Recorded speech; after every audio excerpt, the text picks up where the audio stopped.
લોકસભાની ચૂંટણી વચ્ચે નેતાઓ સભા કરવા અને રેલીઓ કરવા માટે જનતાની વચ્ચે ઝડપથી પહોંચે, ઓછો સમય બચે તેટલા માટે કરી અને હેલિકોપ્ટરનો પણ ઉપયોગ કરતા હોય છે. અને હેલિકોપ્ટરના ભાવ ચૂંટણી સમયે આસમાને પહોંચી ગયા છે.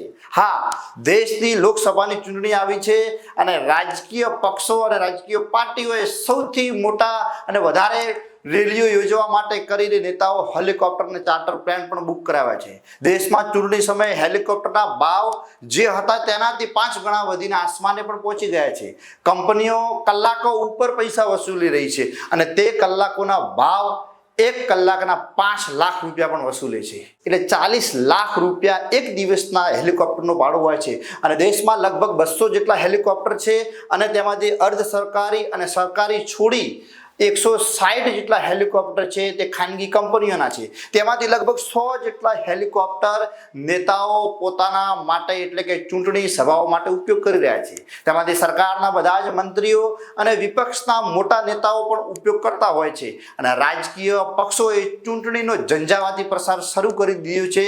તે વચ્ચે ઝડપથી જનતા સુધી પહોંચવા માટે આ નુસ્ખો તો અપનાવે છે, પરંતુ આમ જનતા માટે એ 5 લાખ રૂપિયા આખા વર્ષની કમાણી હોય છે.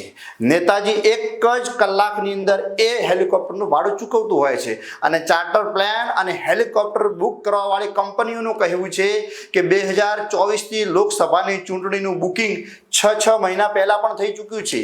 અને જે ચૂંટણીઓ આજ દિવસ સુધી બુકિંગ નથી થયું, આ 2024ની ચૂંટણીમાં સૌથી વધુ શેડ્યુલ વ્યસ્ત છે.